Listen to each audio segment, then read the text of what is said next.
Assalamualaikum warahmatullahi wabarakatuh. Alhamdulillahirrahmanirrahim.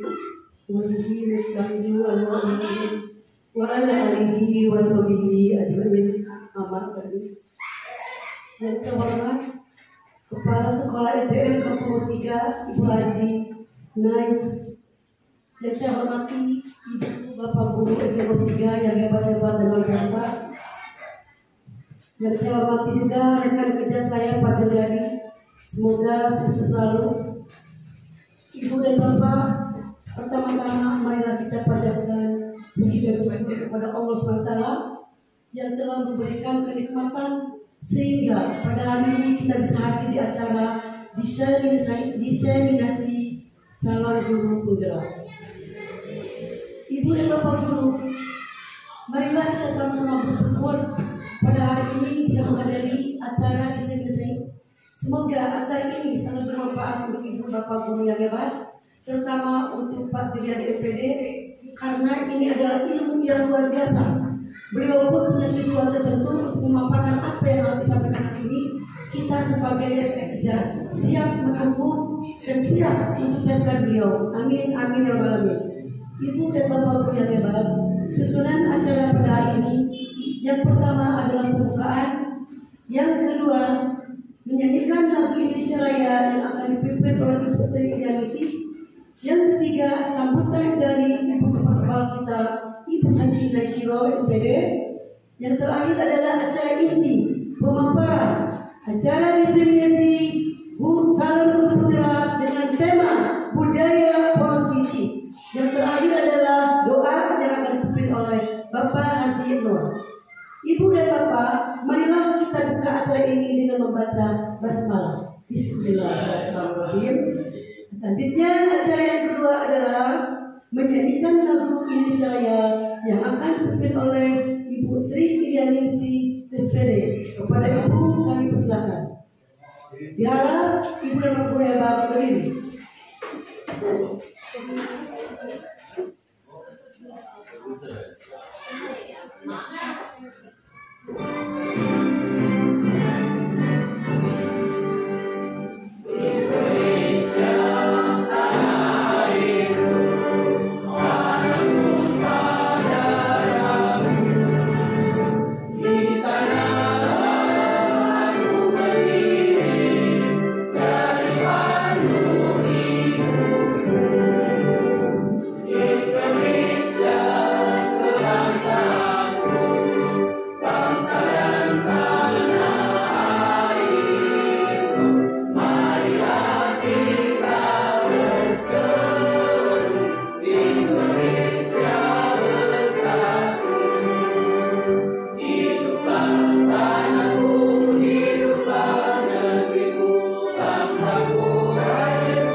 Acara selanjutnya adalah sambutan dari Ibu Kepala Sekolah SDN 3 kepada Ibu Haji Naishiro. Kami persilakan. Bismillahirrahmanirrahim. Assalamualaikum warahmatullahi wabarakatuh. Alhamdulillahirabbil alamin wa bihi nasta'inu ala umuri dunya wa din wa ala alihi washabihi wasallam. Yang saya hormati rekan-rekan Dewan Guru SDN Kampung Bami 3 beserta staf, Alhamdulillah, puji syukur kita panjatkan kepada Allah Subhanahu wa Ta'ala yang telah memberikan kita nikmat iman, Islam, dan tentunya nikmat sehat walafiat, sehingga pada kesempatan hari ini kita bisa berkumpul di ruangan ini untuk mendapatkan acara diseminasi dengan tema budaya positif. Yaitu alhamdulillah teman kita Pak Juliadi sedang melaksanakan kegiatan calon guru penggerak. Ini adalah salah satu persyaratan, mungkin ya Pak Juliadi, persyaratan atau bagaimana? Tugas ya. Salah satu tugas dari calon guru penggerak harus melaksanakan diseminasi seperti ini. Saya berharap kepada teman-teman semua agar bisa menyimak kegiatan ini dengan baik, dan tentunya nantinya hasil dari kegiatan hari ini kita laksanakan di sekolah kita, yang tentunya untuk meningkatkan hasil pembelajaran kita di sekolah kita ini ya. Semoga apa yang dipaparkan oleh Pak Juliadi bisa kita simak dengan sebaik-baiknya. Dan saya mohon maaf sekali lagi, ayo kita ikuti kegiatan ini dengan sebaik-baiknya. Semoga Pak Juliadi kedepannya juga bisa menjadi motivator untuk kita semua, dan tentunya bagi guru-guru semua bisa mengikuti langkah beliau menjadi calon guru penggerak, terutama guru-guru yang masih muda. Ayo terus tergerak dan menggerakkan. Untuk apa? Tentunya untuk pembelajaran kita semua. Sebagaimana tupoksi kita sebagai seorang guru harus bisa memberikan yang terbaik untuk siswa-siswi kita. Di antaranya dengan mengikuti kegiatan ini.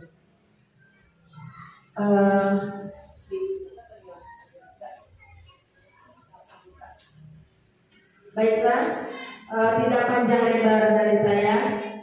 Mari kita ikuti kegiatan ini, dan kegiatan ini secara resmi saya buka. Bismillahirrahmanirrahim.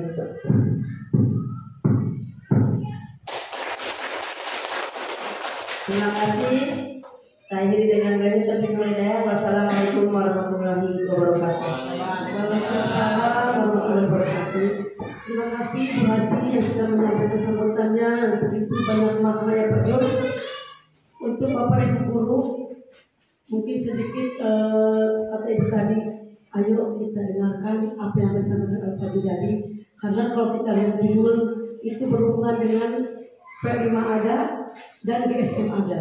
Jadi sekali lagi kita bisa jauh-jauh keluar dari sekolah kita, di sini pun kita tengah mendengarkan. Yang penting mindset kita mau bergerak, kesadaran diri kita maju dimanapun kita bisa belajar. Itu aja, sekali lagi siap bergerak, siap menggerakkan. Untuk acara selanjutnya yaitu acara inti, di mana acara inti adalah diseminasi calon guru penggerak dengan topik budaya positif kepada Pak Juliadi. Kami persilakan. Tepuk tangan Ibu. Silakan Pak Jono. Santai saja Pak. Mohon izin berdiri.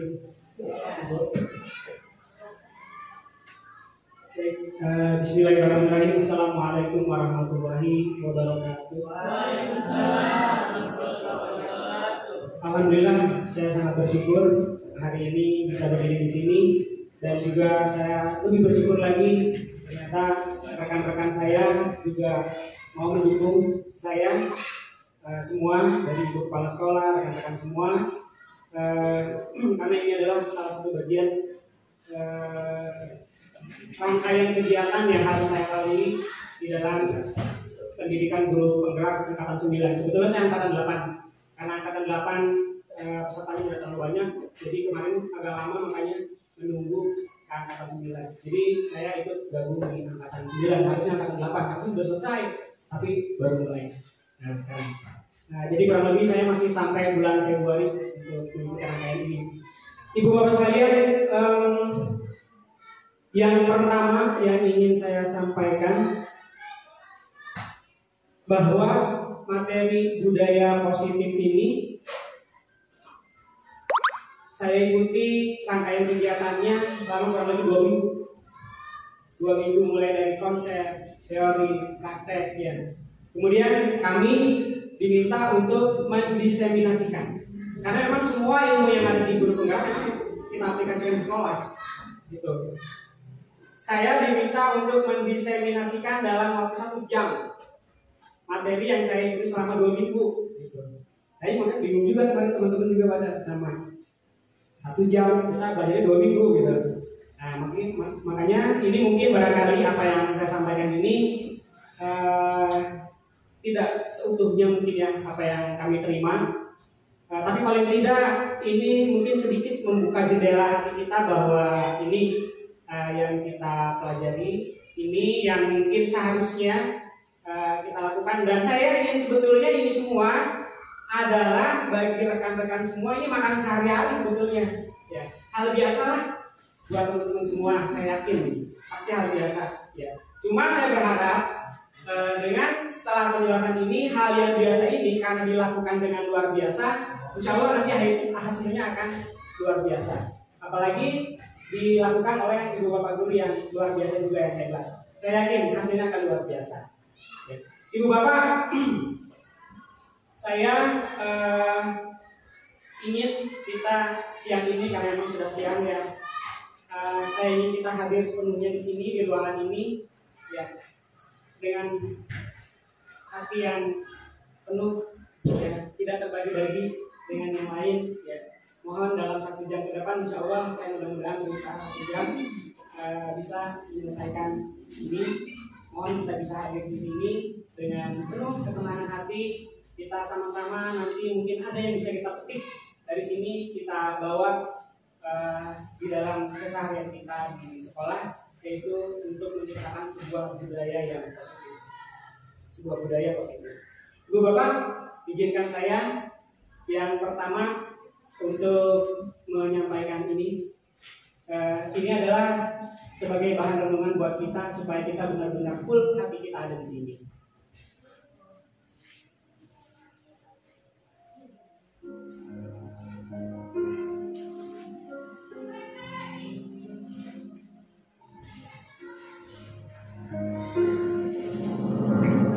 Apa yang ada di pikiran kamu ketika kamu mendengar kata bekerja? Mungkin yang ada di pikiran setiap orang berbeda-beda. Ada yang langsung membayangkan capek dan lelah. Tapi ada juga yang langsung tersenyum dan bersuka-cita. Bagaimana dengan kamu? Tahukah kamu bahwa apa yang kamu rasakan terhadap pekerjaanmu sangat mempengaruhi kebahagiaanmu? Bagaimana tidak, lebih dari 50% waktu di hidup kita dihabiskan untuk bekerja. Kalau pekerjaan hanya sekedar cara untuk mencari makan, maka kamu akan merasa banyak pikiran, banyak tekanan, bahkan bisa jadi beban. Tapi kalau pekerjaan itu kamu lakukan dengan sepenuh hati, walaupun harus menguras energi, kamu pun akan selalu merasa ada kepuasan tersendiri. Apapun pekerjaan kamu, ingat, kerjakan sesuatu karena bermakna, bukan hanya asal kerja. Karena bekerja bukan hanya sekedar mencari nafkah, tapi bekerja adalah bagian dari ibadah. Yang dilakukan bukan hanya dengan kesungguhan, tapi juga dengan keikhlasan. Jangan lihat itu sebagai kewajiban, tapi lihatlah itu sebagai bentuk pelayanan. Dan di saat kamu lelah dan berkeluh kesah, ingatlah kembali, apa alasan terbesar kamu melakukan ini semua? Apa semua itu hanya untuk kepuasan duniawi, atau juga untuk melayani? Bila kamu melakukannya selama ada waktu luang, itulah pekerjaan. Tapi bila kamu melakukannya, meskipun kamu harus mengorbankan waktu lainnya, itulah pelayanan. Bila kamu kecewa karena tidak ada yang berterima kasih kepadamu, itulah pekerjaan. Tapi bila kamu terus berkarya, walaupun tidak pernah dikenal siapapun, itulah pelayanan. Bila kamu berhenti karena ada yang mengkritik kamu, itu pekerjaan. Tapi bila kamu terus bekerja, meski harus berlapang dada, itu pelayanan. Bila kamu merasa telah banyak berkorban dan layak mendapatkan upah, itulah pekerjaan. Tapi bila kamu merasa belum cukup memberi dan terus ingin melakukan lebih, itulah pelayanan. Bila kamu merasa sulit untuk menikmati yang dikerjakan, itu pekerjaan. Tapi bila kamu bisa senantiasa melakukan itu dengan senyuman dan ketulusan, itulah pelayanan. Bila kamu berpikir untuk kaya harta, itu pekerjaan. Tapi bila kamu berpikir untuk setia, itu pelayanan. Bila kamu melakukannya untuk diri sendiri, itulah pekerjaan. Tapi bila kamu melakukannya untuk Tuhan, itulah pelayanan. Tempat kamu bekerja mungkin memang tidak sempurna, tapi semua itu tergantung bagaimana kamu menyikapinya. Saya doakan semoga apapun juga yang kamu kerjakan saat ini bukan hanya bisa memberikan kamu kehidupan yang mapan, tapi juga sukacita dan kedamaian.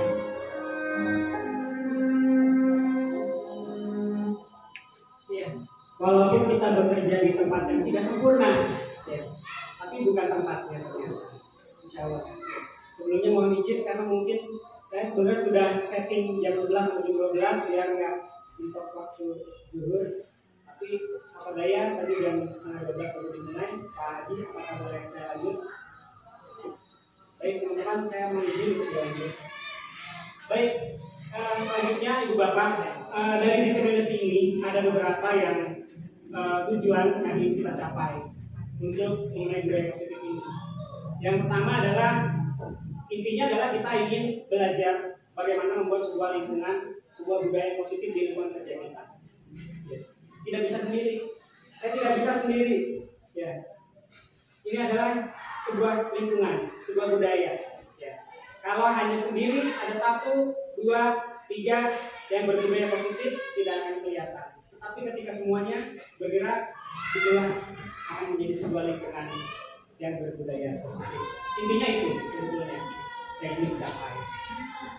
Kemudian umumnya dari ini adalah ya kita memahami konsep budaya positif itu baik untuk diri kita sendiri maupun untuk anak kita.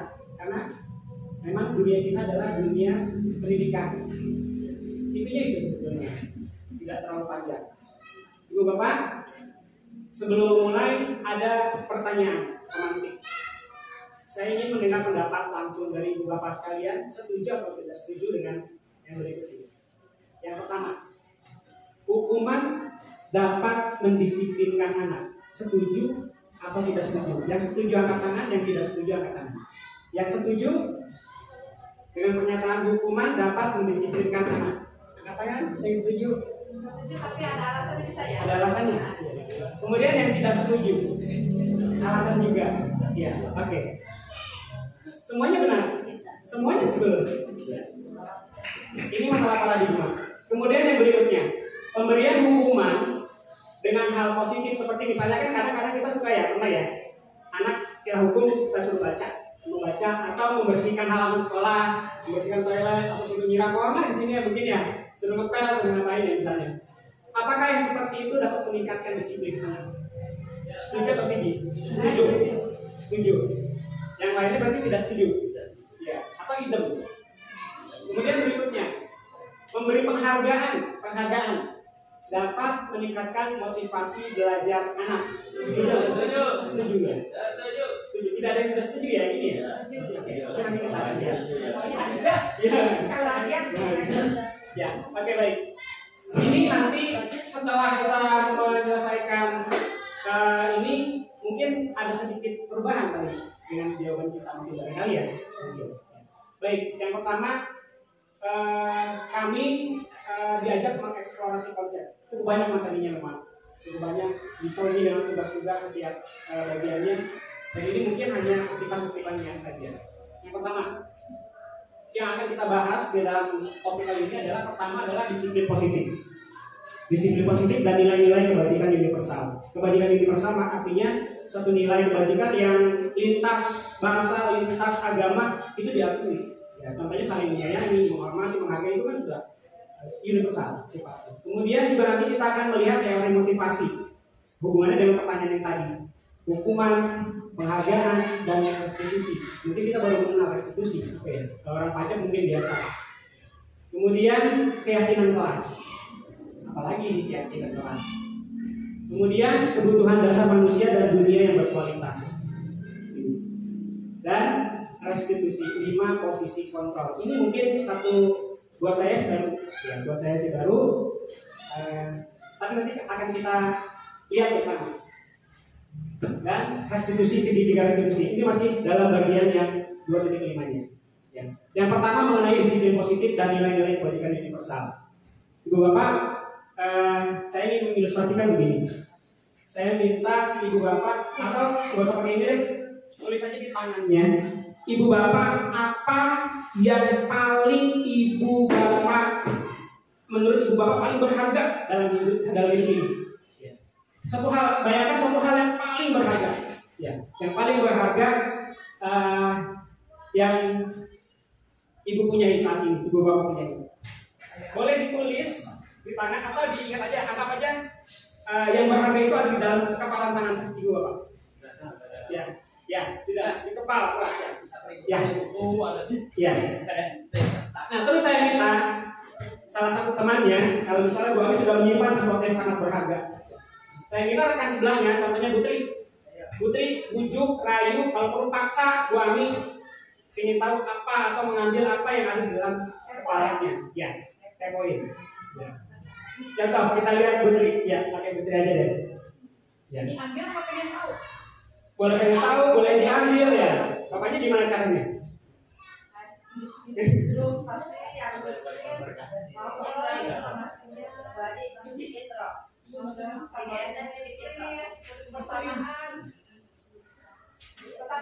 tetap bertahan.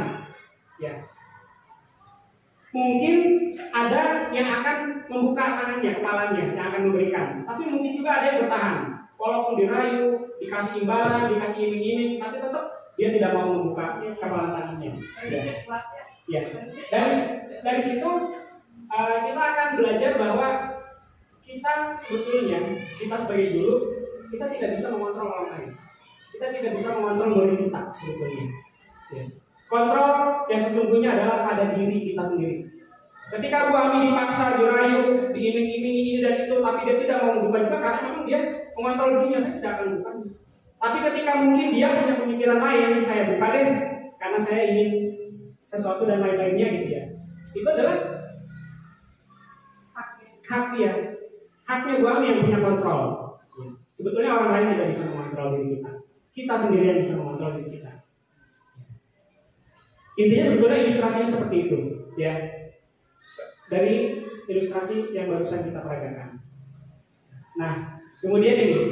Jadi sekarang ini ada satu paradigma yang namanya teori kontrol yang disampaikan oleh Gosen, ya, bahwa guru mengontrol itu adalah sebuah ilusi. Sebetulnya kita tidak bisa mengontrol murid.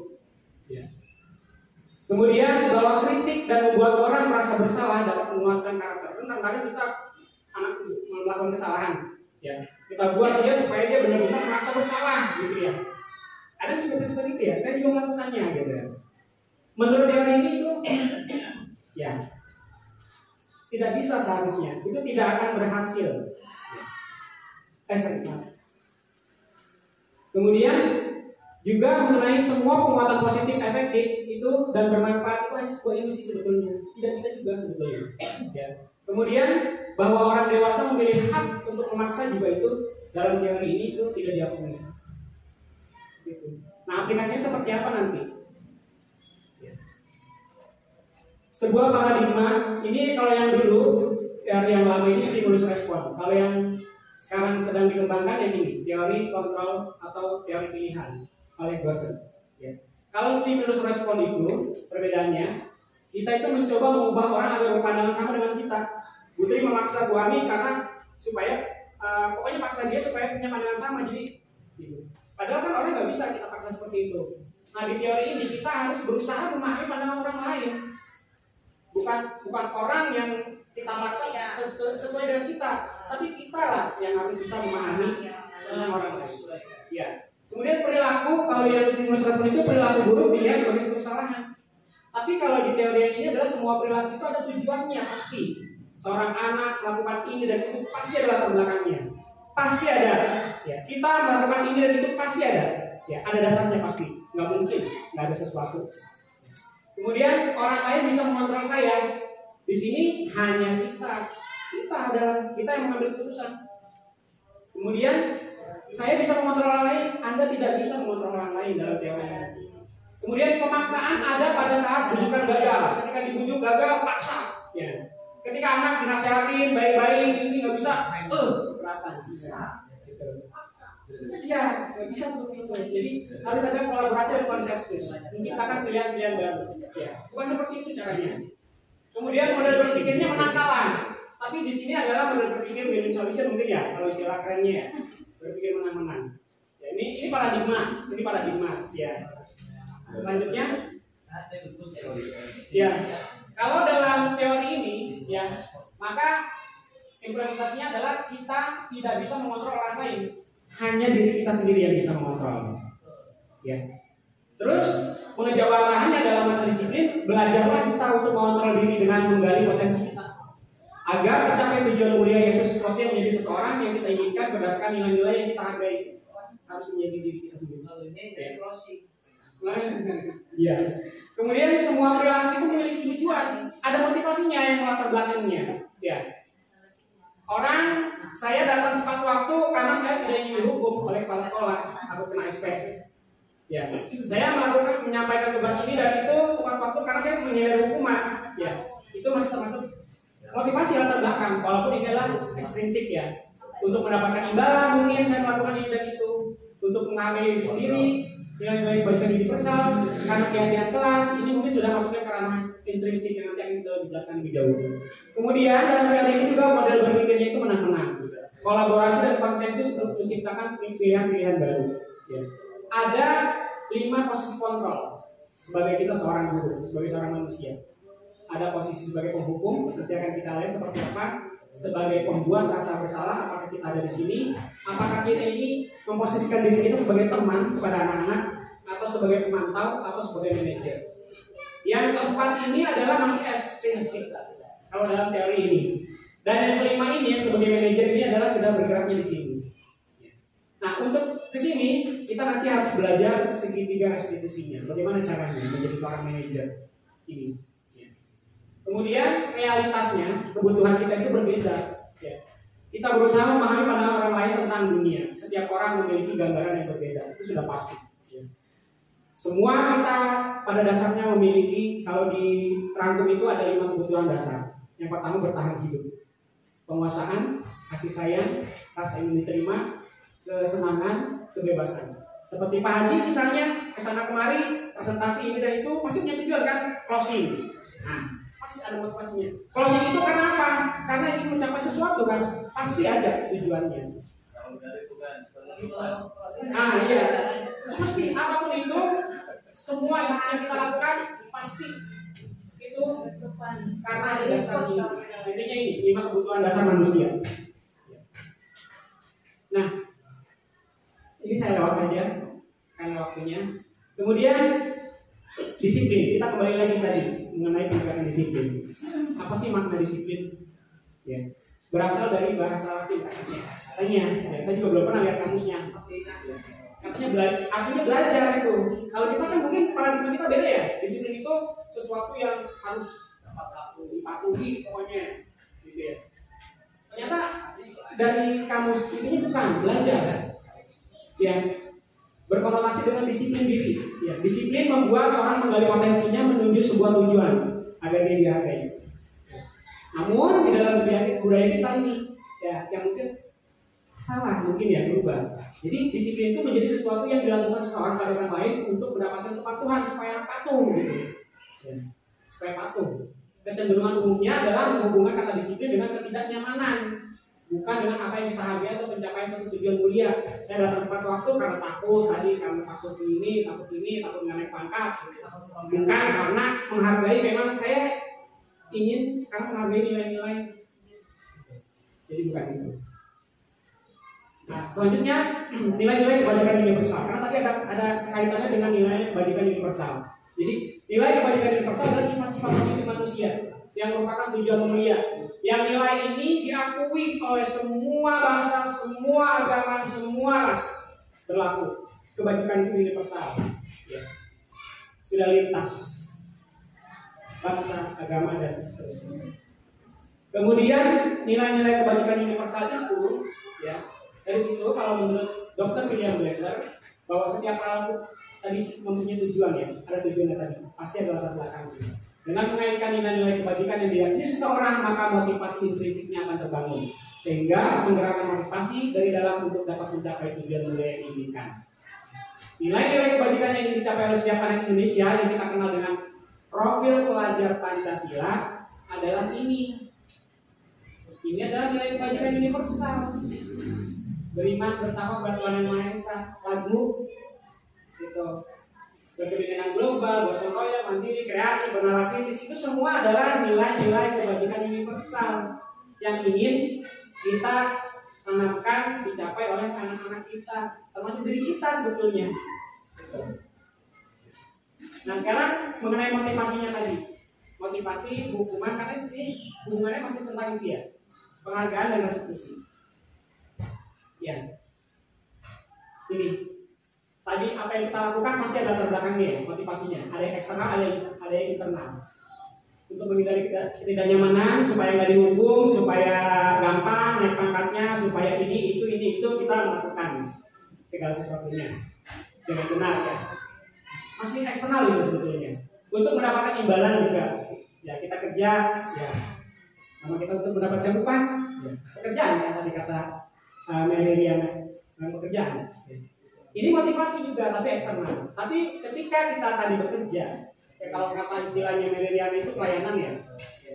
Kita bekerja untuk menghargai diri sendiri. Pak Haji kesana kemari karena ingin tadi mungkin ya ada nilai-nilai mulia juga yang ingin dikejar. Ingin saya akan menjadi orang seperti apa ya bila saya melakukannya. Nah, ini adalah sudah masuk ke motivasi internal, disiplin yang positif. Bukan lagi karena takut ini, takut itu, karena imbalan, karena dan sebagainya. Karena ada apa ini? Iya, tulus. Ya. Jadi, ya, ini ilustrasi gini. Ya, sebagai seorang guru, ketika kita datang tepat waktu nih, ya, motivasi apa yang mendasari tindakan kita? Ya. Supaya anak menjatuhkan kepala anak kan, atau apakah? Ya. Ya. Kemudian, apakah Anda datang tepat waktu karena tidak ingin ditegur oleh atasan, tapi kayaknya atas kita nggak berani buat kalian. Baliknya ke kesadaran Iya. diri. Pernah saya tegur. Oh, pernah. Kemudian, ya. Jadi intinya itu. Ya. Atau Anda ingin mendapatkan ujian, ingin melakukan jadi, gue terima bager, katanya ingin dapat ujian mungkin, ya mungkin. Nah, atau ingin mendapatkan penghargaan sebagai karyawan atau guru yang berprestasi, ya, mendapatkan imbalan atau penghargaan dari orang lain, atau Anda ingin menjadi orang yang menghargai waktu, nah, atau ingin menghargai diri Anda sendiri sebagai teladan bagi murid-murid Anda, karena Anda percaya tindakan Anda adalah sebagai guru akan dicontoh oleh murid-murid Anda dengan menghargai nilai-nilai diri sendiri. Jadi yang mana yang pertama? Tadi karena takut, yang kedua karena ingin dipuji imbalan, atau yang ini? Jadi ada 3 motivasi tadi ya, eksternal, internal. Ini mana motivasi yang kuat mendasari tindakan kita? Pasti semuanya ada, ketiga-tiganya ada, tapi mana yang lebih dominan? Nah, ini yang mau kita bangun. Nah, iya. Bisa 1, bisa 2, bisa ketiga-tiganya, tapi mana yang dominan? Kemudian Ya. Ya, jadi kalau dikaitkan dengan filosofinya Ki Hajar Dewantara, ini keputusan ini kita ambil ya. Kita yang mengambil keputusan. Ya. Merdeka kita. Kan kalaupun dimarahin sama bu kepala sekolah misalnya dasarnya Bu Ani ya emang udah males telat misalnya gitu ya. Yang mau diomelin gimana juga? Selamat gitu. Ya. Gitu lagi. Nah, merdeka itu artinya tidak hanya terlepas dari perintah, akan tetapi juga cakap bahwa yang perintah di sini. Kita yang mengambil keputusan, ya. Karena menghargai diri kita sendiri, menghargai nilai-nilai kebajikan tadi. Kesadaran. Sudah tanggung jawab. Atas dulu.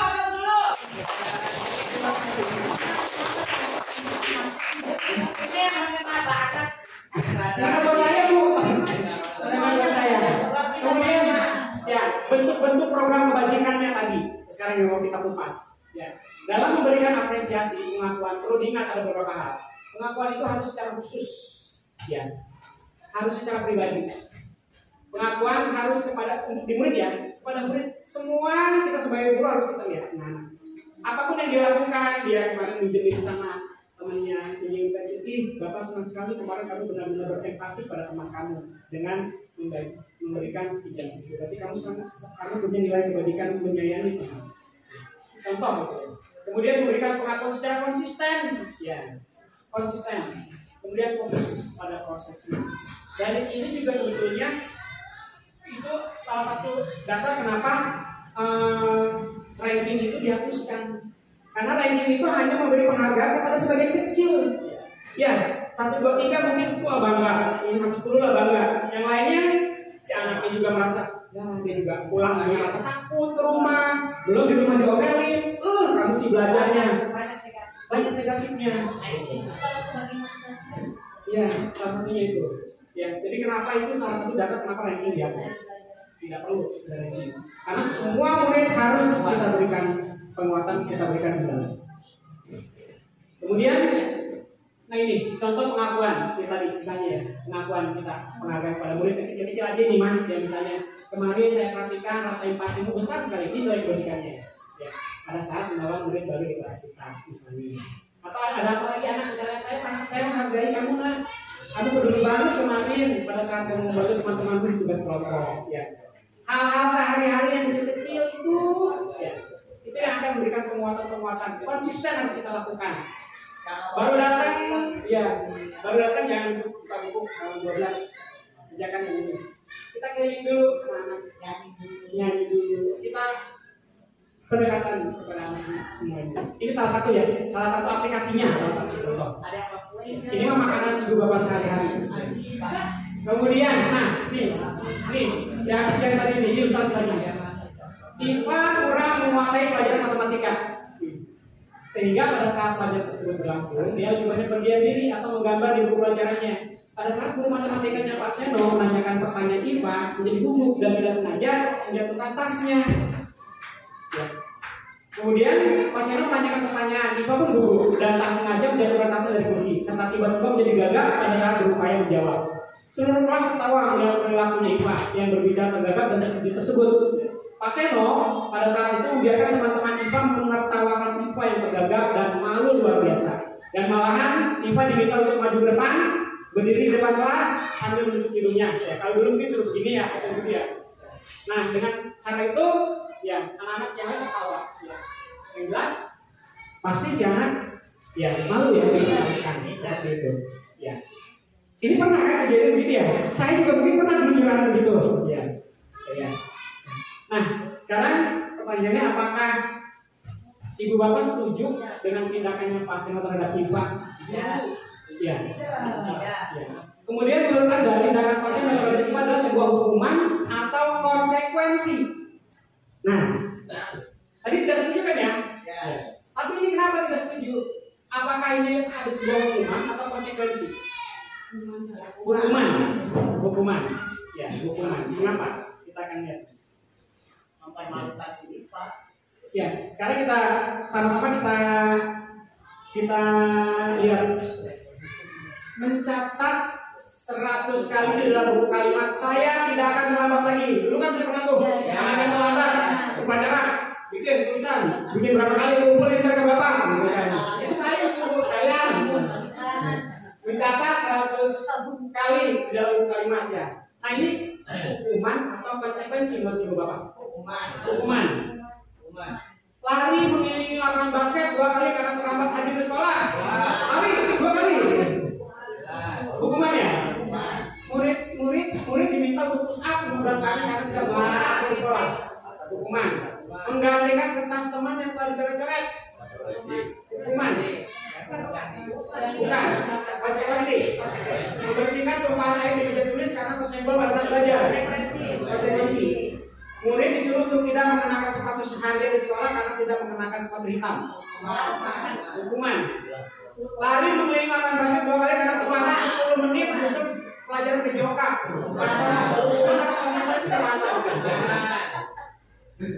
Ya. Iya tergantung pemilahnya itu mah ya. Iya, yang kayak juga sih sebenarnya. Oh itu mah disuruh mau dites. Atau misalnya dia terlambat masuk kelas kita, terlambat 20 menit. Nanti kamu terlambat 20 menit. Nanti berarti kamu istirahatnya dipotong 20 menit. Kalau nggak istirahat kamu 20 menit belajar tugas tambahan misalnya. Itu kan sama kayak yang kasus basket ini, lapangan basket. Ya. Nah, sekarang kita lihat itu semua ya. Tadi mencatat 100 kali itu adalah hukuman. Lari keliling lapangan adalah hukuman. Ya. Push up juga hukuman. Menggantikan. Ini kan mengganti konsekuensi dari ini. Iya, ganti lah punya orang. Ya. Membersihkan tumpahan air juga konsekuensi. Ini tidak mengenakan sepatu. Ya, suruh tidak boleh pakai sepatu di sekolah hukuman. Lari, ya, itu ada konsekuensi karena harusnya teman-teman kamu 10 menit tadi awal udah pada pemanasan, kamu baru datang, jadi kamu pemanasan dulu, lari, konsekuensi, gitu. Gitu ya. Nah, jadi hukuman itu adalah sesuatu yang menyakitkan, harus terjadi. Sedangkan kalau konsekuensi itu sesuatu harus terjadi, belum tentu menyakitkan, ya. Tapi konsekuensi, kemudian membuat anak sakit kalau hukuman itu fisik maupun hati untuk jangka waktu yang lama. Kalau hukuman kayak tadi Diva, itu kan akan membekas pada dia. Ya. Kemudian anak, kalau konsekuensi itu anak akan menghargai disiplin. Kalau paksaan, kalau hukuman itu akan lebih paksaan ya. Tapi kalau dalam konsekuensi itu lebih pada stimulus tanggapan, karena pilihan, ada pilihan-pilihannya. Ada kesepakatan sebelumnya. Kemudian mendorong anak menyakiti diri sendiri, bisa jadi seperti itu. Kalau konsekuensi mendorong anak agar mudah menyesuaikan diri. Kalau hukuman itu akan membentuk konsep diri yang buruk. Kalau konsekuensi itu akan membentuk konsep diri yang baik. Kalau hukuman itu anak belajar untuk menyembunyikan kesalahan karena dia takut dihukum, ya. Sedangkan kalau konsekuensi itu anak belajar untuk mematuhi peraturan. Kalau di hukuman itu ada rasa marah, rasa bersalah, dipermalukan, rasa tidak dihargai. Tetapi kalau konsekuensi itu akan kehilangan hak. Contohnya tadi kan karena kamu harus istirahat karena kamu terlambat ya, kehilangan hak kamu 20 menit. Dibuat tidak nyaman, diasingkan untuk sementara, tidak jangka waktunya pendek, bukan jangka waktu panjang. Itu kalau menurut teorinya restitusinya Diana Besson. Nah kemudian apa itu restitusi? Nah ini dia. Saya juga sebenarnya belum terlalu memahami, tapi saya coba mempraktekannya. Jadi restitusi adalah sebuah proses menciptakan kondisi bagi murid untuk memperbaiki kesalahan mereka, sehingga mereka bisa kembali pada kelompok mereka. Restitusi itu merupakan proses yang kolaboratif mengajarkan murid untuk mencari solusi dari kesalahannya. Walaupun dia melakukan kesalahan, ya, tapi kita tidak merusak identitas dia, tidak merusak jati diri dia, ya. Karena dalam restitusi nanti ada tahapan-tahapan di mana ketika kita akan menstabilkan dulu si anak. Tidak langsung menjudge, kamu salah, harus begini, harus begitu. Ya, tapi kita ajak bicara dulu, kita stabilkan. Kemudian kita tahapan berikutnya kita ajak dia untuk mengakui atau merasa bahwa iya, tindakan saya salah. Jadi dia merasa, oh iya salah. Kalau salah berarti saya harus berikan restitusi. Ya. Intinya seperti itu sebetulnya untuk restitusi itu. Ya. Kemudian, nah ini dia. Ini perbedaan antara hukuman dengan konsekuensi dan restitusi. Jadi kalau hukuman itu akan menciptakan sebuah identitas yang gagal, ya. Walaupun itu tidak semuanya ya.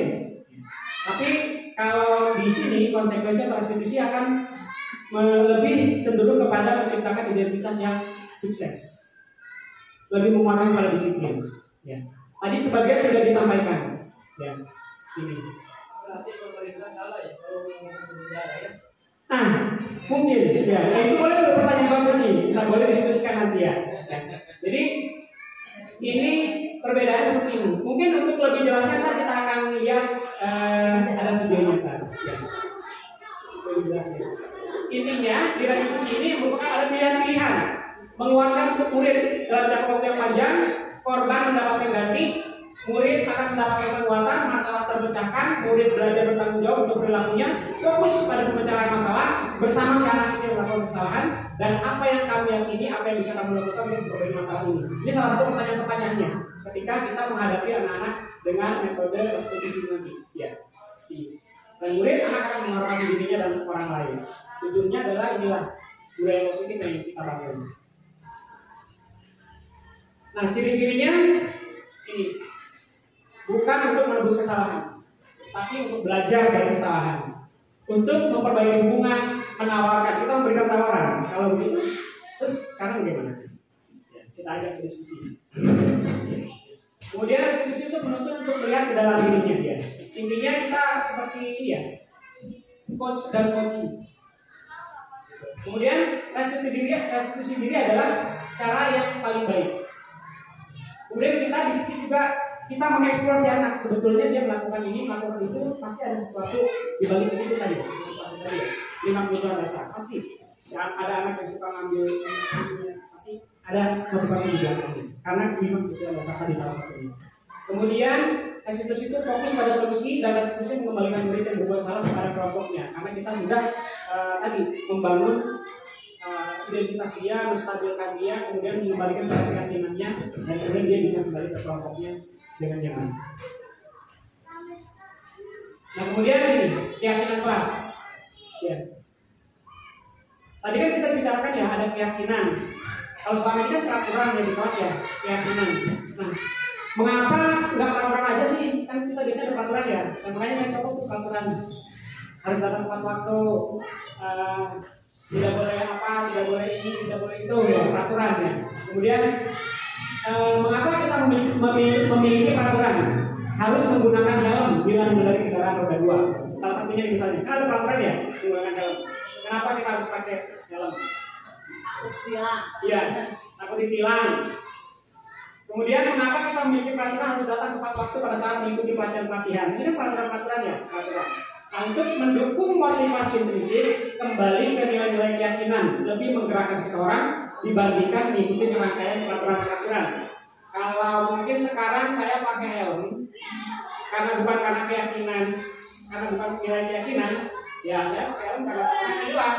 Ya kalau saya cuma situ doang, saya udah pakai helm. Iya, saya juga gitu ya. Tapi kalau kita yang kita tekankan adalah nilai keyakinan kita. Ya saya kan jatuh dari mana aja, jangankan yang jauh, mungkin yang dekat luar itu juga jatuh bisa aja. Ya. Nah itu kan nilai beda.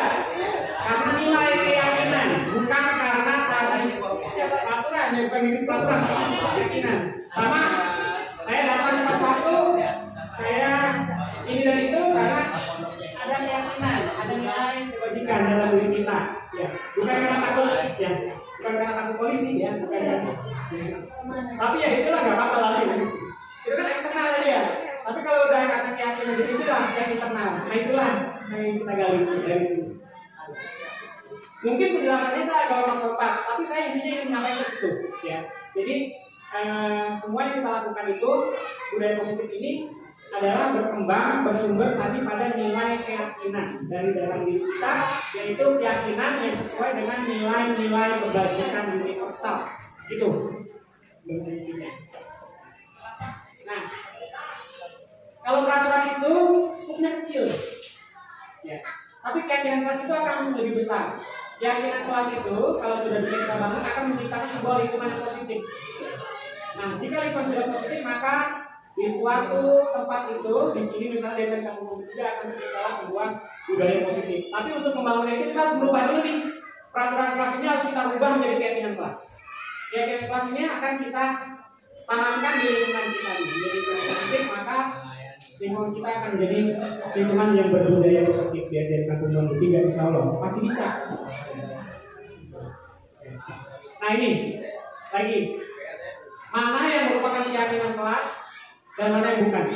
Di sini ada contohnya misalnya, ini ada satu sekolah, ini kesepakatan kelasnya seperti ini: datang tepat waktu, mengucapkan salam, menjaga kebersihan sekolah, berdoa sebelum dan sesudah kegiatan, aktif dalam pembelajaran, aktif. Tapi ada lagi sebelahnya kesepakatan kelas begini: kami guru dan murid yang saling menyayangi, kami murid yang semangat belajar, kami murid yang peduli dengan teman-teman. Ya. Yang merupakan keyakinan kelas yang mana? Yang A atau yang B misalnya? Yang B, ya. Karena dia mengandung tadi nilai kebajikan universal. Ya.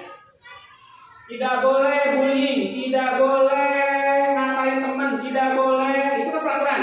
Tapi kalau kita menanamkan ini nilai saling menyayangi, yaitu semua sudah tercapai di sini. Kami murid yang semangat belajar. Semangat belajar itu pasti jaga dengan tepat waktu. Ya, tugas-tugas pasti dikerjakan gitu. Mendengarkan dengan baik kalau sudah kesini. Kemudian kami murid yang peduli dengan teman-teman. Ini nilai, bukan peraturan. Kalau nilai ini yang bisa kita tanamkan, insya Allah peraturan ini sebenarnya udah gak perlu lagi. Ini pendalaman sebetulnya. Ini pendalaman, tapi ini tidak perlu saya jelaskan. Nah, yang di sini kegiatan pendalaman keyakinan kelas. Jadi contoh satu nilai hormat, misalnya hormat. Hormat itu kalau kita dalami menggunakan tabel Y atau tabel T, perilaku hormat itu akan bisa kita dengar dari ucapannya. Misalnya anak satu orang berbicara, yuk saya bantu, kita bisa selesaikan ini bersama. Terima, tolong ya, permisi ya, boleh saya pinjam. Pokoknya kita mendengar kata-kata yang seperti itu, akan terdengar seperti itu. Kalau nilai hormat ini contoh satu ya, satu nilai kebajikan universal yang kita pakai ini hormat, akan terdengar seperti ini. Dan itu akan bisa terlihat dari perbuatan. Ya, terlihat anak-anak itu berempati terhadap orang lain. Ya, gurunya datang tepat waktu, ya misalnya gitu kan, dan seterusnya dan seterusnya. Bisa dilihat perilakunya juga akan kelihatan, senyum ramah, ya, memberikan salam hormat, berjabat tangan dan seterusnya. Jadi nilai kebajikan ini ya akan terdengar, terlihat dan berperilaku sesuai dengan nilai kebajikan itu. Kalau ini bisa kita temukan. Nah ini lagi. Sekarang saya ingin kita tentukan. Selalu kembalikan buku ke tempatnya. Ini keyakinan kelas atau peraturan? Keyakinan. Dilarang mengganggu orang lain. Keyakinan atau peraturan? Hadir ke sekolah 15 menit sebelum pembelajaran dimulai. Peraturan. Dilarang melakukan kekerasan. Dilarang menggunakan narkoba. Bergantian atau menunggu giliran. Gunakan masker. Jangan berlari di kelas atau koridor. Oke, kita isinya nih benar. Ini dia. Oh, berarti dilarang menghormati orang lain. Yang kira ini. Hadir ini karena menghormati orang lain, berkomitmen, punya komitmen. Dilarang melakukan kesalahan karena ini keselamatan. Ya kan? Kalian mukul orang saya kan, kalau sampai makannya siapa yang bilangnya? Dilarang menggunakan narkoba karena kan kita mau menjaga kesehatan. Kenapa harus pakai masker waktu zaman COVID? Karena tadi kesehatan. Nah, kalau ini kita sadari, ada keyakinan dalam diri kita nggak pakai peraturan, gitu. Nggak pakai peraturan. Bergantian atau menunggu giliran. Nah, sebenarnya keyakinan masih ini menghormati orang lain, sabar, gitu ya. Jangan main serut-serutan, gitu. Ini yang mau kita ajarkan. Jangan berlari, itu keselamatan, keamanan. Ini keyakinan-keyakinan kelas yang ini kalau kita bisa tanamkan, sebenarnya peraturan ini tidak perlu. Ya. Peraturan ini sudah masuk ke dalam keyakinan kelas. Selanjutnya, ini ada video. Nah, untuk lebih jelas tentang restitusi, tadi posisi guru sebagai pengontrol, sebagai penghukum, sebagai pembuat rasa bersalah. Ini saya praktekkan. Ini saya ambil satu contoh praktek restitusi. Soalnya contohnya ya.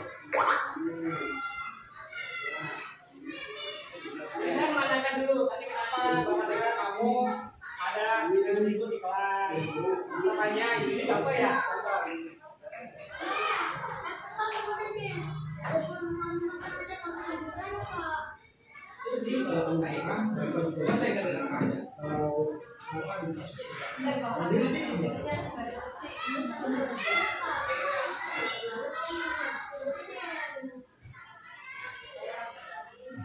kamu sampai marah?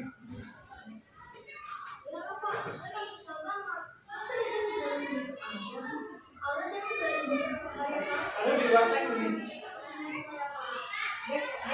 Apa nyambung ya? Ya, wajar sih marah sama Deden. Ya, kita validasi salah. Tapi kita tidak menyalahkan. Wajar ya, harus semuanya apresiasi. Kamu tidak sampai memukul Deden. Nah, sekarang yang kalau kita pikirkan, apakah tidak akan kami memukul Deden? Apakah Deden itu sudah sesuai dengan keyakinan kita? Lalu menurut kamu keyakinan pasti apa yang sudah dilakukan oleh kalau menurut kamu hari ini dan malam ini sama-sama itu penting.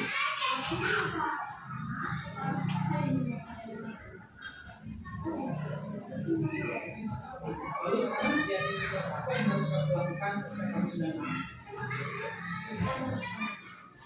Misalkan, nah sekarang apakah kamu bersedia untuk memperbaiki masalah ini? Iya,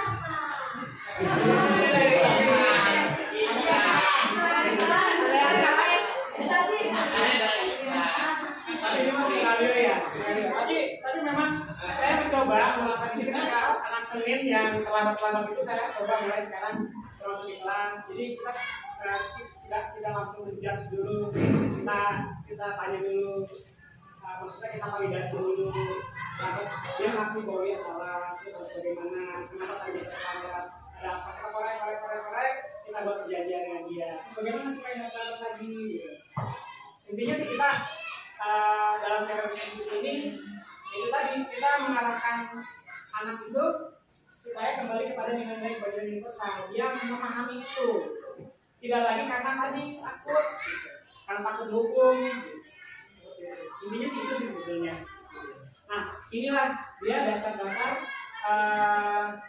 motivasi yang melatar belakangi tindakan kita siapapun, kita, murid kita, dan siapapun juga. Ya, ada 5 dasarnya. Karena ingin bertahan hidup, karena penguasaan, ingin menguasai, karena kebebasan, menginginkan kebebasan, anak-anak kuliah, saat dia ingin merasa bebas dan sebagainya.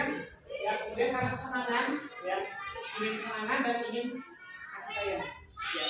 Sebetulnya ini untuk mengukurnya ada ininya, ada instrumennya. Kita bisa mengukur diri kita ini ada di tahap mana sih? Sekarang ini yang sangat kita ini ada berada di mana? Kita orang di saat ini, ya, katanya itu. Tapi sekarang tidak perlu saya praktekkan. Intinya ini. Jadi semua kegiatan, semua perilaku anak, semua perilaku apakah yang positif, apakah yang negatif, pasti ada latar belakangnya. Dasarnya ini. Kalau menurut teori dosen. Kemudian. Nah ini dia 5 posisi kontrol tadi yang kita harapkan ke depan akan kita terapkan. Nah ini yang 5 posisi kontrol tadi kan ada guru penghukum, ada guru pembuat rasa bersalah, ada guru yang berposisi sebagai teman, ada yang berposisi sebagai pemantau dan manajer. Diharapkan nanti kita akan bisa sampai ke sini. Ya. Contoh guru berbuatnya ketika seorang penghukum, dia adalah akan menghardik, menunjuk, menyakiti, menggigit dan sebagainya. Kalau guru yang pada posisi rasa bersalah ini akan dia berceramah, diceramahin itu anak. Ya. Kemudian kalau yang sebagai teman dia akan membuatkan alasan-alasan untuk gurunya. Kalau pemantau akan menghitung dan mengukur. Kalau manajer dia akan mengajukan pertanyaan-pertanyaan. Tadi contohnya yang tadi itu. Ya. Dan seterusnya. Ya. Ini tidak perlu saya sampaikan satu persatu, tapi kalau memang mau dipelajari nanti bisa saya berikan materi ini. Intinya adalah kita ingin menggali yang ini nih. Ya. Untuk menjadi seorang manajer, maka yang kita katakan kepada anak yang melakukan kesalahan adalah apa yang kita yakini, apa yang kami yakini, apa yang bisa kamu kerjakan untuk memperbaiki kesalahan ini. Kemudian hasilnya kita akan berusaha menguatkan diri dia. Kemudian kualitas dengan dunia berkualitasnya, murid akan meletakkan dirinya sebagai individu yang positif dalam dunia berkualitas. Kemudian murid akan berkata bagaimana caranya saya bisa memperbaiki keadaan ini. Ya. Kemudian dampaknya pada murid akan mengevaluasi diri bagaimana cara memperbaiki diri. Jadi kita sebenarnya mengeksplor dia berbuat begini, buat begitu, bagaimana memperbaikinya. Ayo sama-sama. ya, supaya dia lebih menyadarinya seperti itu. Dengan harapan ini dari kesalahan itu dia akan belajar dari kesalahan dalam teori ini. Nah, ini contoh pernyataannya. Kalau orang yang guru membuat orang merasa bersalah, dia akan mengatakan saya kecewa sekali dengan kamu. Kenapa sih? Kemudian kamu tidak pernah benar melakukannya. Itu seorang yang menghukum. Nanti ada videonya. Ayolah lakukan demi ibu ya nak. Kamu gak sayang sama ibu sih? Ya, misalnya. Ini sebagai dia berposisi sebagai seorang teman. Kalau seorang pemantau, apakah kamu mendapatkan stiker bintang hari ini? Ya, karena dia tidak punya rambu di kelas. Kemudian kalau menghukum, kamu selalu yang paling terakhir, yang dasar kamu ini. Pokoknya itulah kurang lebih. Ya. Nah, untuk bergerak menjadi seorang manajer, ya, ini kita bergeraknya pada nilai-nilai tadi, nilai-nilai kebajikan. Ya, bagaimana untuk memperbaiki satu kesalahan. Tapi kalau penghukum, dia akan lebih pada peraturan, memantau. Ini di sini. Untuk lebih jelasnya, di sini saya akan tampilkan segitiga restitusinya. Tadi sudah saya jelaskan untuk restitusi. Tahapan-tahapannya langsung saya akan sampaikan. Nah ini dia. Jadi tahapan pertamanya ini kita menstabilkan anak yang misalnya melakukan kesalahan kita panggil. Kita stabilkan dulu, ya. Ya, nggak apa kamu terlambat. Yang lain juga pasti kena terlambat. Oh iya kamu melakukan itu kesalahan, wajar setiap manusia punya kesalahan. Tapi seterusnya kita adakan validasi bahwa itu adalah perbuatan yang salah, gitu. Terus latar belakang kenapa kamu bisa melakukan kesalahan itu? Kita menyadarkan anak, gitu. Kemudian kita carikan nilai-nilai kebajikan yang sudah dilanggar apa, seharusnya kamu bagaimana dan bagaimana memperbaikinya. Intinya adalah 3 tahapan itu, segitiga restitusi ini. Kita mau sampai ke situ sebetulnya. Ya, ini contoh-contohnya. Kalau seorang menstabilkan identitas lebih jelas nanti akan dilihat ini saja saya tampilkan videonya. Tadi video yang saya itu yang praktek sudah saya sampaikan. Nah ini dia, kita akan lihat.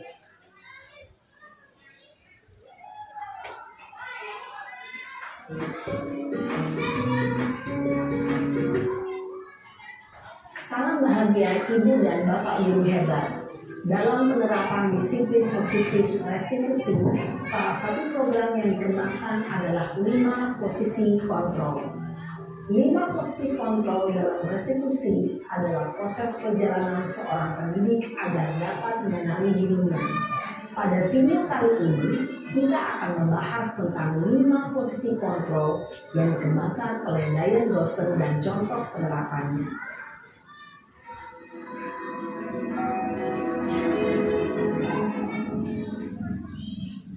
5 posisi kontrol itu adalah 1. Posisi penghukum, 2. Posisi pembuat merasa bersalah, 3. Posisi tenang, 4. Posisi pemantau atau monitor, dan 5. Posisi manajer. Untuk lebih memahami kelima posisi tersebut, mari kita saksikan kasus kemarin yang terlambat hadir 2 PN di sekolah dan melihat bagaimana kelima posisi kontrol dalam menghadapi masalah tersebut.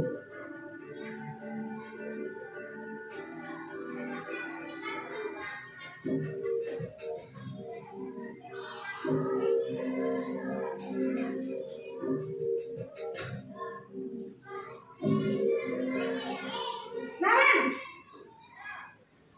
sini kamu. Selamat pagi, Bu. Selalu terlambat. Kamu deh, pasti terlambat. Maaf, Bu. Saya Apa? Apa coba? Alasan kamu apa lagi? Kapan sih kamu tidak terlambat? Malas sekali ya kamu jadi anak. saya Dasar pemalas. Gak kapok-kapok sih kamu. Sudah berapa kali terlambat?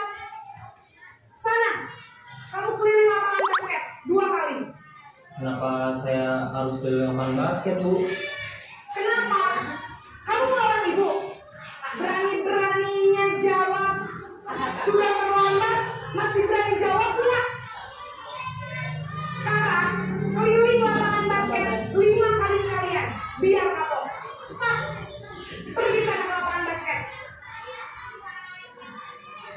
Posisi penghukum biasanya biasanya berbicara dengan nada tinggi, menghardik, menunjuk-nunjuk, menyakiti, dan menyindir.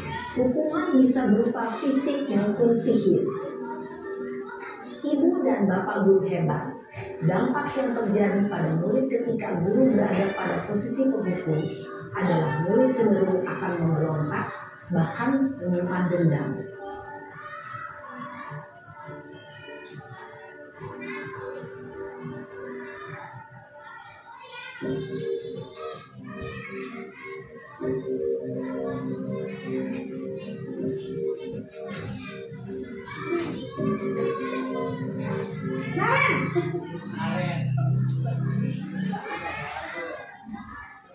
Selamat pagi, Bu.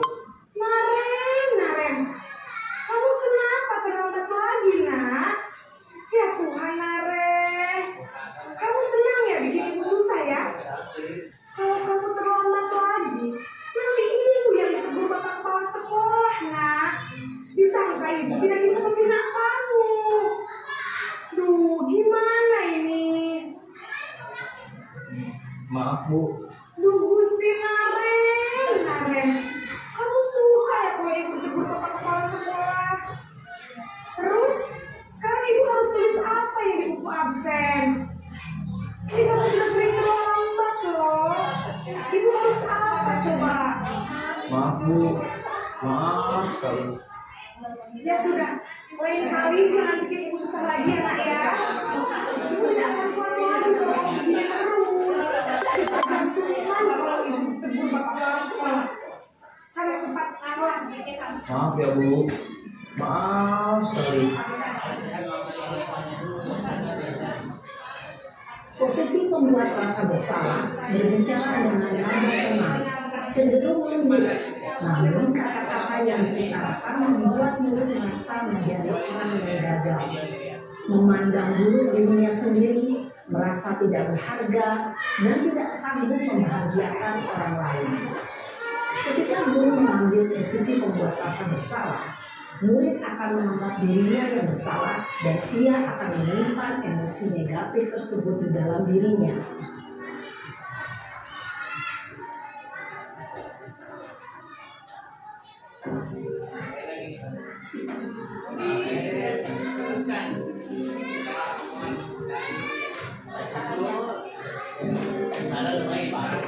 Naren!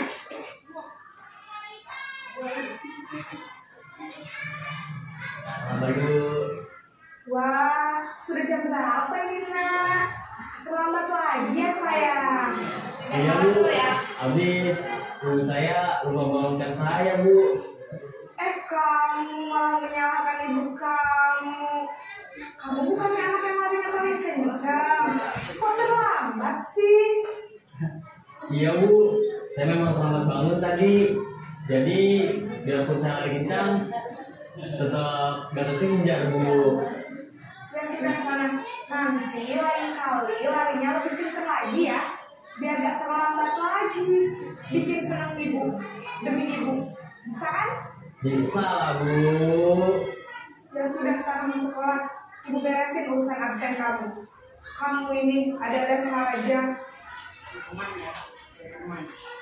Dalam posisi teman, guru berbicara dengan nada suara ramah, akrab, cenderung bersenda gurau untuk menjaga suasana tetap santai. Murid akan merasa senang, aman, dan akrab dengan guru. Identitas yang tercipta adalah identitas sukses atau berhasil. Namun, perlu diingat, karena ini masih dorongan eksternal, maka ada faktor ketergantungan dari murid kepada orang tertentu. Di sini guru absennya, sehingga di lain waktu murid bisa berperilaku baik, namun hanya kepada orang-orang tertentu saja.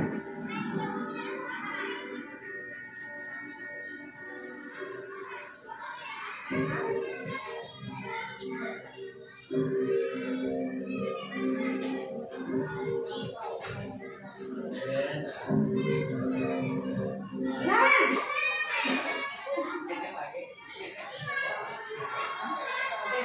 Bu. Naren, apa peraturan sekolah kita tentang jam berapa kita harus masuk sekolah, nak? Kita harus di sekolah jam 7 Bu. Iya, sekarang sudah jam 7.20. Naren sudah tahu konsekuensinya jika terlambat hadir. Paham Bu, saya harus tinggal kelas pas jam istirahat selama 20 menit. Ya benar, konsekuensinya demikian. Jadi nanti jam 9.30 pas istirahat, kamu harus tinggal di kelas, kerjakan tugas tambahan untuk ketertinggalan kamu, ya. Baik Bu. Posisi pemantau mengandalkan penghitungan atau data untuk mengontrol murid. Guru mengarahkan murid berdasarkan peraturan dan konsekuensi. Seorang pemantau menunjukkan bahasa tubuh dan ekspresi wajah yang datar dan cenderung formal.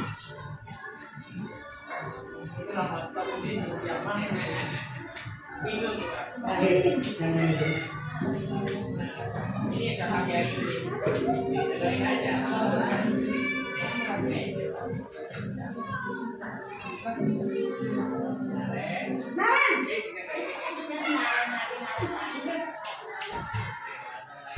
Selamat pagi Bu.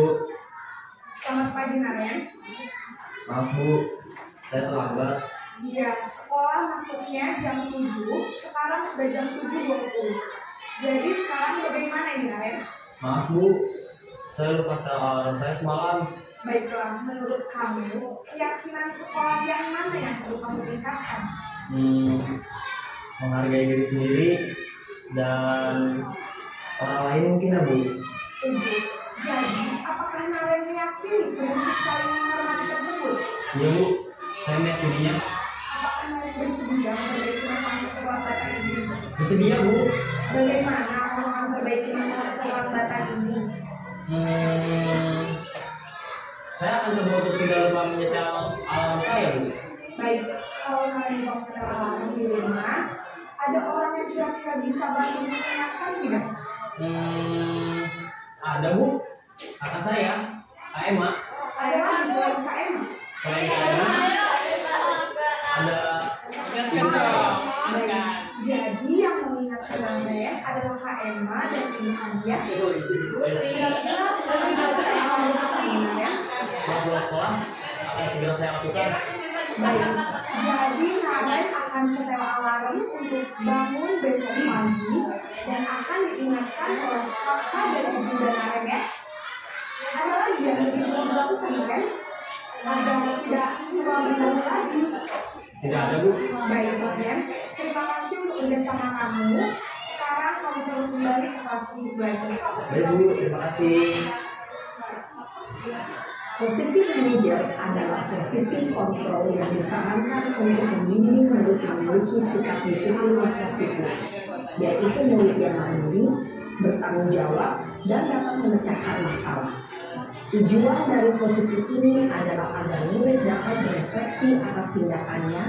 Guru akan dengan tulus memberikan pertanyaan-pertanyaan bermakna, sehingga membuat murid dapat belajar dari kesalahannya dan mencari sebuah solusi untuk menyelesaikannya.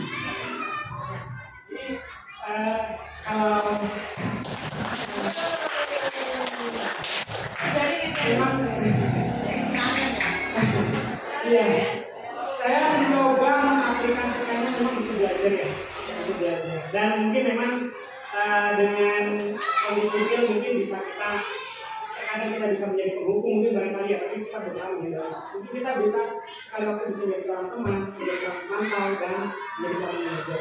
Tapi intinya tadi bagaimana, tapi memang tadi yang terbaik adalah tadi kita bagaimana mengeksplorasi si anak untuk bisa memperbaiki diri sendiri. Seperti itu. Itu yang diharapkan sebetulnya.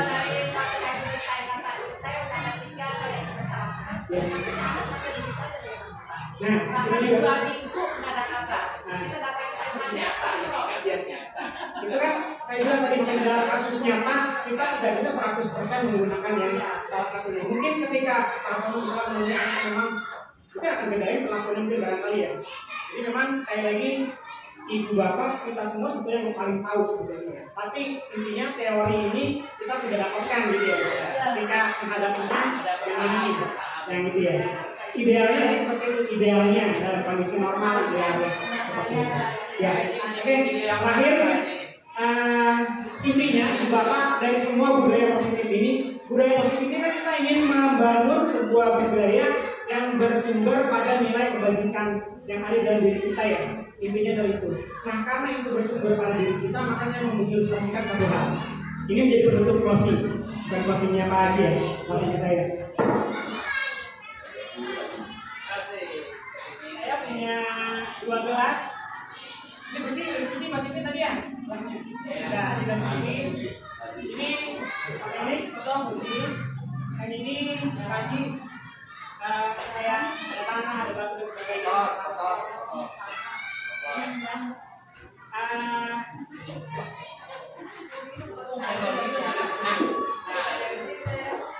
Nanti milih yang mana? Tadi yang saya itu mau saya ini baru ya Bu, saya baru beli nanti ini di awal tadi. Saya kasih pauin aja deh.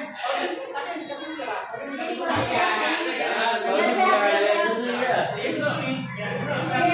Ini baru. Oh iya. Tadi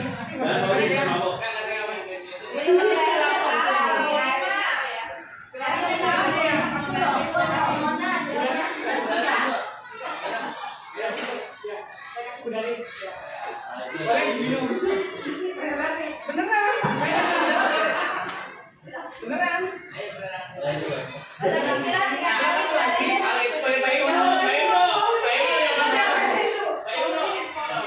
Yang banyak-banyaknya takut nggak mau. Susu minum. Ini saya kasih. Udah, ayo. Kira-kira mau diminum nggak Bu? Enggak.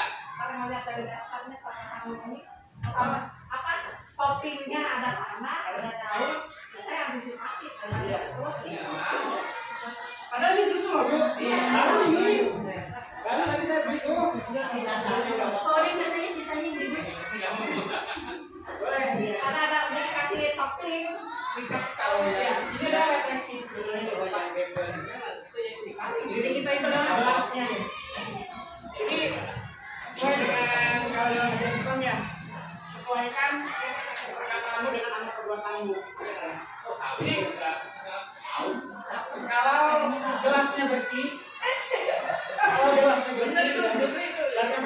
dan kita isi apapun yang bersih kita berikan kepada orang lain, insya Allah orang lain akan mau menikmati. Tapi kalau gelasnya kotor, kalaupun kita berikan sesuatu yang baik ya, mungkin orang tidak mau menikmatinya.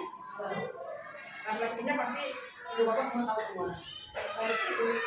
Ya, sekarang ini memang yang harus kita perbaiki adalah diri saya. Diri saya. Saya harus memperbaiki diri saya dulu. Sebelum supaya ucapan kita itu bermakna buat orang lain, buat orang kita. Jadi seperti gelas tadi kita bersihkan, kita cuci yang bersih diri kita supaya apapun yang kita keluarkan, apapun yang akan kita berikan itu adalah penuh dengan makna untuk anak kita. Itu saja yang kita sampaikan hari ini. Pastinya dalam kekurangannya dan pastinya pasti banyak yang belum kita sampaikan. Tapi paling tidak berguna buat diri saya sendiri deh.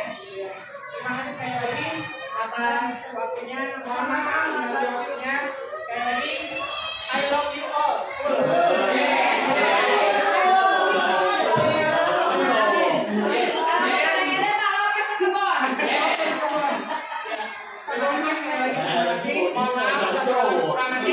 Yang jelas ini pasti kekurangannya lebih banyak daripada yang lebihnya. Kalau ada yang baik silakan diambil, yang tidak baik terima kasih.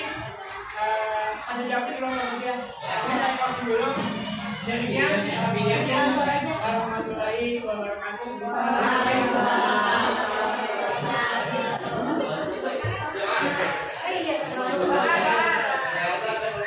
Terima kasih kepada Pak Juliari yang telah memaparkan apa itu budaya positif untuk Bapak-Ibu ini. Intinya, sekali lagi, Pak Guru dan Pak Guru, masuk dulu. Pak, masuk dulu Pak. Udah, Pak. Video jalan. Lagi yang untuk paginya semuanya dibuka. Jadi apa yang kita tadi, alhamdulillah beliau sudah menyelesaikan kegiatannya hari ini, yaitu budaya positif dan kesimpulan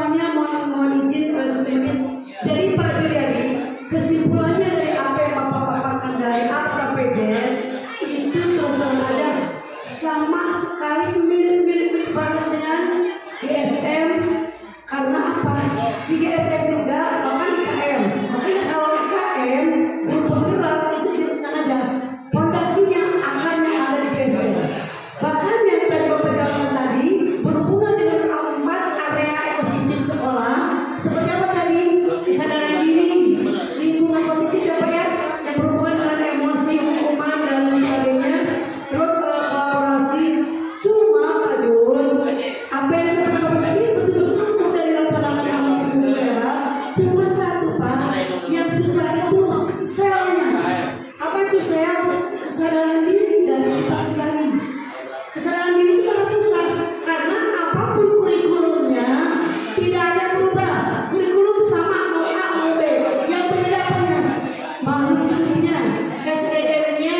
Maka dari itu, yuk Bapak Guru hebat setelah kita dapat materi bagus dari Pak Joyani, ayo kesadaran dirinya, selnya kita bangun kembali dengan belajar di mana-mana. Setuju Pak Jun? Sekali lagi, pertahanan untuk Bapak Guru hebat yang sedang ini menciptakan yang terhebat dari yang hebat. Untuk selanjutnya, marilah kegiatan ini supaya makin berkah, makin sukses untuk Ibu Bapak Sekolah, terutama untuk sekolah kita nomor 3. Tapi satu, yuk, tolong ya Bapak Ibu, yuk kita galakan untuk membersihkan sampah-sampah yang ada di sekolah kita. Seperti P501, ayo budayakan kebersihan. Acara selanjutnya adalah doa supaya makin berkah kepada Pak Haji Nur.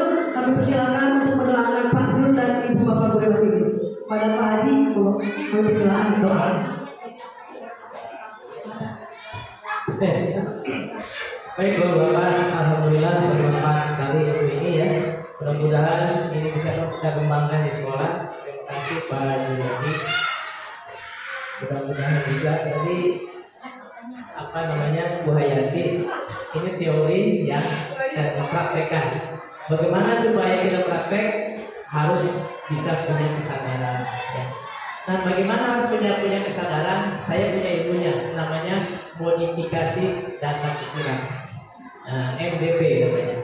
Selama orang belum masuk MDP, maka tidak akan muncul kesadarannya. Dan itu harus di MDP, dimodifikasi data pikiran. Ya. Jadi kalau sudah dimodifikasi data pikiran, dan akan muncul kesadaran. Kalau sudah saling muncul kesadaran, nanti akan ada budaya satu lagi, bisa saling memaafkan. Oke. Mudah-mudahan bermanfaat. Kita baca Al-Fatihah. Alhamdulillah.